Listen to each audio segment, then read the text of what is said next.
Well, on today's Net Check, on Monday, we reported on the execution of two men for their roles in the baby milk scandal that rocked China last year, and the safety measures brought in by the Chinese government following that case. Now, the Chinese courts have ruled that parents of children who fell ill after drinking the tainted milk powder will not be able to get compensation from Sanlu, the dairy company that produced the powder.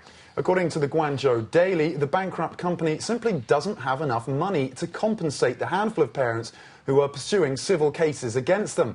Chinese law stipulates that a bankrupt company should only pay compensation after it has paid off staff salaries and repaid bank debts.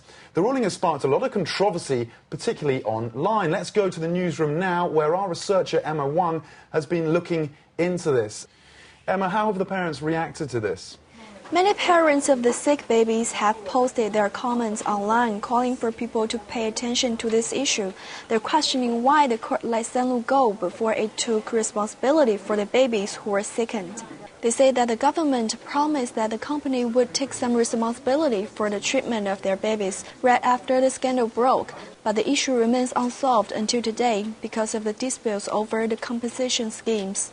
Many of the parents have said they're now very worried that they will never get the money they need to treat their babies. And Emma, what else have people been saying?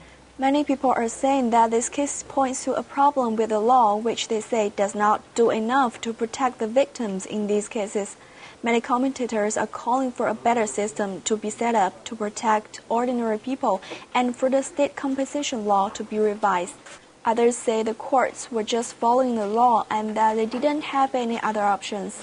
But some people have also said that the local government is partly to blame for failing to properly check the quality of these products. So they should take responsibility and compensate the families. These internet users say that if the local government doesn't have the money, they should use government resources and cooperate with charity funds and NGOs to get funding for the victims. Others say a victims fund should be set up to prepare for the future public emergencies. Thanks, Emma.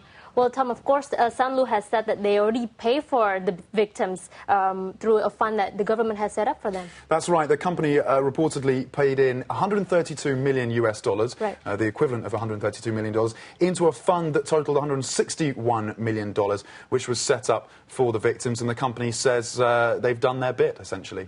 Coming up after this, pole position.